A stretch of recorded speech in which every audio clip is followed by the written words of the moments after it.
The champagne flute slipped from her hand before the words finished echoing. Glass rang, then silence. A silence so heavy it pressed against my ears until I could hear my own pulse, counting down the seconds I had planned. 4 months. I remember the smell first. Sugar, alcohol, fake roses. I remember her mouth still smiling when my sentence landed. I remember my brother's face going pale, like a man realizing the ground beneath him was never solid.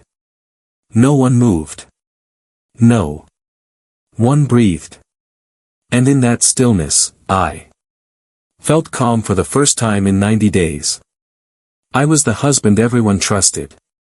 The reliable one, the quiet anchor in a loud family. 6 years married, 10 years together.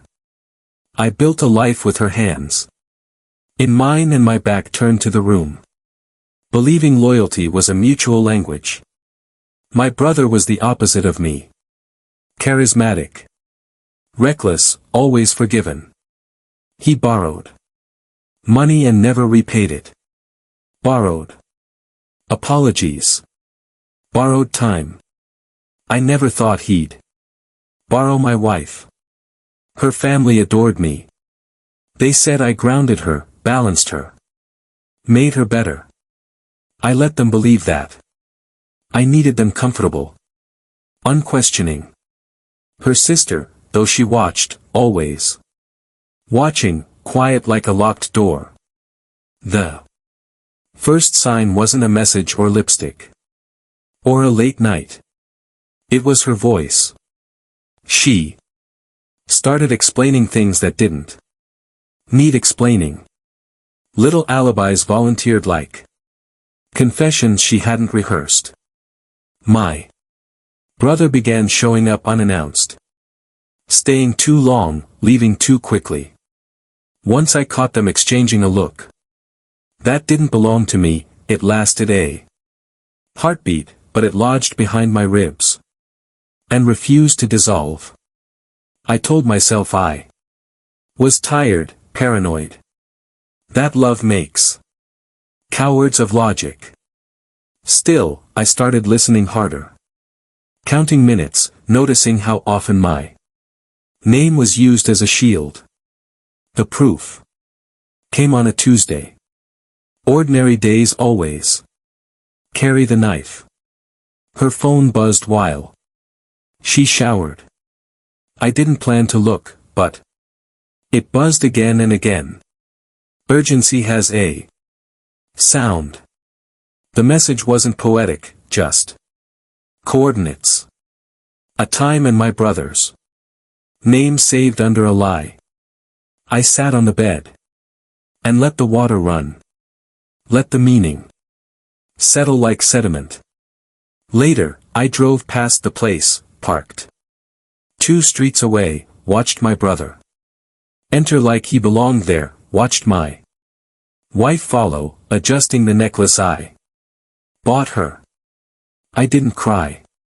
I memorized everything. When I confronted her, she laughed. First, a short, sharp sound meant to cut me down to size. You're imagining things, she said. Then she cried. Then she blamed me for not being enough of something she never defined. My brother didn't deny it. He shrugged, said, it just happened. As if betrayal were weather. They expected rage. They got silence.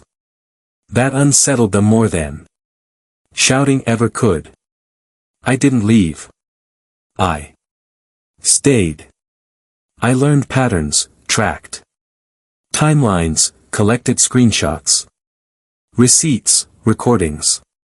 Each one a quiet brick in a wall they didn't see rising. That's when I found the second truth.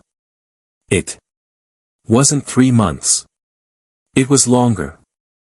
And it wasn't just them. They had borrowed money together. Hidden accounts, used my name as collateral. Signed documents I never saw. Love hadn't been the crime. It was theft. That night, I planned the party. 6-year anniversary. Her idea.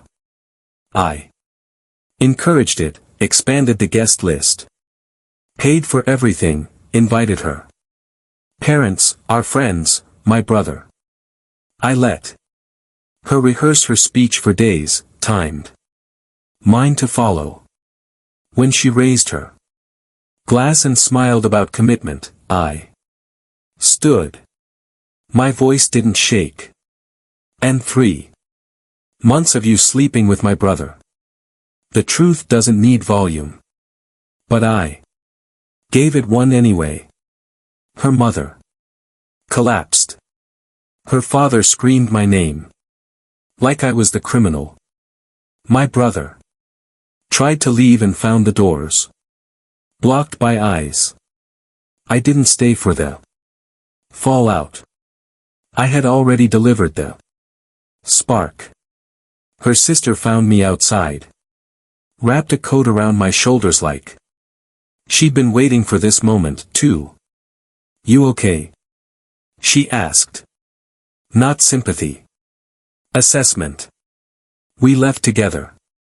Not lovers. Not conspirators.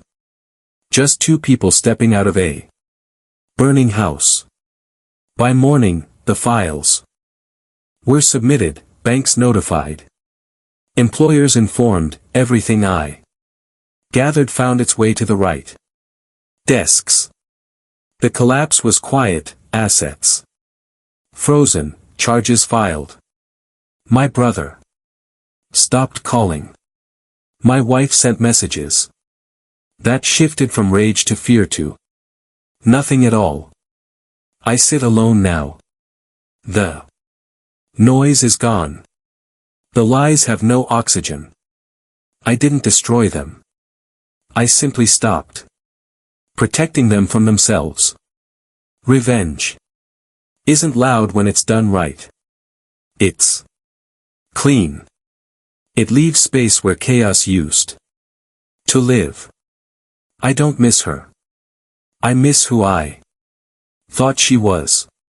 And that finally is something I can live without.